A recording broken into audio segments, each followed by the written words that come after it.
Hi guys, this is Harshit Bharadwaj. I am back with English Literature Optional Question Discussion Series. This is part 3 of Lord Jim, text by Joseph Conrad in UPSC English Literature Syllabus, Paper 2. If you don't know much about me, my name is Harshit Bharadwaj. I have been teaching English Literature Optional for last 4 years and specifically at Unacademy for last 1 year. I run full-length courses there at Unacademy. So if you're an aspirant, you're welcome to go check my courses out there at Unacademy. And I've done my master's level education from University of Liverpool. I'm a published author with HarperCollins, and literature is my passion, and teaching, writing is my profession. Before moving any further, there is an important announcement from Unacademy that I would like to share with you. So just watch through these slides very quickly, and we'll talk about the question. Uh, Unacademy is launching full-length courses and batches for UPSC preparation for civil services examination for 2021, 2022, and 2023. Fantastic new courses with great educators. These courses starts on the 4th of January, cover the preliminary prelims syllabus, the top educators, and the test series with analysis. You get PDF study material, dedicated doubt clearing sessions, interview preparations, everything is there. They are GS1, GS2, and GS 6 months batch for 2021, for 2022, and 2023. One of these batches is a 6 months for 2021 prelims, and there is a bilingual batch course, there is a Hindi only course, and there is an English course. Right, so you have all the options to prepare for your 2021 prelims. Then there is a batch for 2022, 1 year course, again in Hindi, English, and bilingual. You get all the study material, recorded classes, topmost educators from Unacademy. 1 year course for 2022.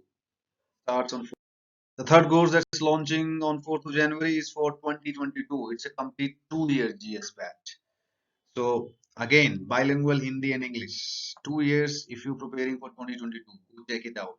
What's even better is that Unacademy is giving a subscription which is a combo. So you have GS plus optional, and there is a list of good 8-10 optional now provided by you Unacademy. I'm teaching one of the optionals, English literature there, and so you can get a subscription that includes both GS and optional at the same place. So I think it's worth your money. Go check it out. The fees is going to increase very soon. This is what I've heard. It's not out yet. So before the fees increases, you should go and check the courses out. And you get an extra 10% discount. You can apply my code HERSH and you'll get an extra 10% off. So go check this out. Now back to the question. Sorry, took us a while to get here. Um, why Lord Jim is considered the Hamlet of Conrad, Jim Conrad? That's the question. It has come once. I think 2017 or 18, I don't remember. But this is quite an interesting question because Hamlet is not in our syllabus. So they're expecting you to know Hamlet of Shakespeare. So why is Lord Jim considered the Hamlet of Conrad? We'll discuss this. What areas to include in your answer? What areas from the text? What ideas? First of all, start with why the parallel can be made between Hamlet and Lord Jim. Why do you think this question is in the first place? Whether you agree with that or not. So, if you know Hamlet, Hamlet suffers from this acute infinite procrastination. He's not able to take action, he's not able to commit to an action that he's supposed to make. For example, his father's ghosts asked him to revenge his murder, and he knows that, but he's not able to do it. He's forever in the mode of to be or not to be, and eventually that doesn't happen. Similarly, Jim's, after the Patna affair, is forever in that state of inaction, running away from what he's supposed to do. Eventually at Patusan, he finds an opportunity to be proactive, and he does something. He owns his actions, and even though he pays for the action, but um, pays by dying, but he does take an action eventually. So this is why you can bring the parallel. And you think there are enough parallels between Hamlet's and Jim's character, then you should agree with this. And if you think there isn't a parallel, and Hamlet's problems are different, circumstances are different, and Jim's circumstances are different, then you can disagree with it. So as I keep saying, I will not put words in your mouth. You can take either of the two arguments, or you can find a middle ground where you can say, yes, there are some superficial parallels between Hamlet's and Jim's character, but not much can be said uh, to make it convincing argument that they are really parallel. So it's up to you. So you make an argument. Secondly, depending upon your argument, you have to give examples, of course, right? You have to give examples from the text. I'm not asking you to give examples from Hamlet, um, but you should give examples from Jim to whatever argument you're giving. For example, if you give argument that yes, there are some parallels between their life, so a defining incident that loops them, both these characters, into that phase of inaction and running away from it.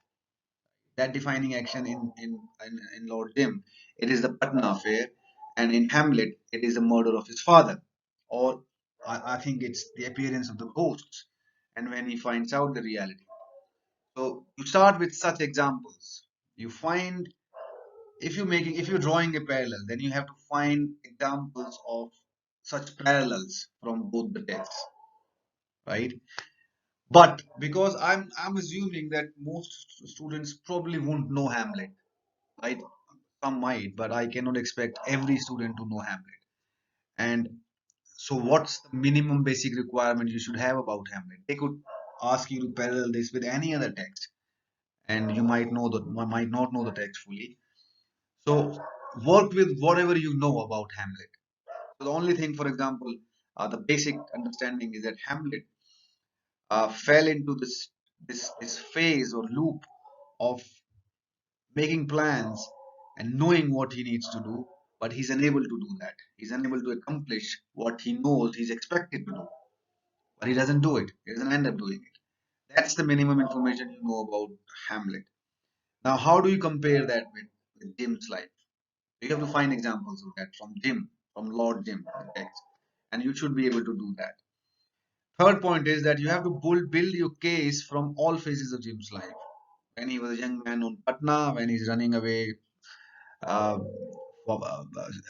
running away, disappearing as soon as someone found out about his reality, and eventually at Patusan, where he gets the chance to redeem himself and whatever he does there. So try to scatter your examples throughout Jim's life and different phases. I think if you do that, if you build a strong argument, whatever argument you pick, you have to be very clear. I'm really strict about the intro and the intro proposal argument. You have to be very clear, no ambiguities there. So whichever side you're taking or the middle ground you're taking, you have to be clear. You have to say it very clearly and simply. So I think that is enough. I wish you all the best in writing this answer. By all means, you can send it to me. I'll have a look. I'll be happy to have a look at it. You can tag me in the comments and I'll send you my email ID if you don't know it already. Thanks a lot and good luck.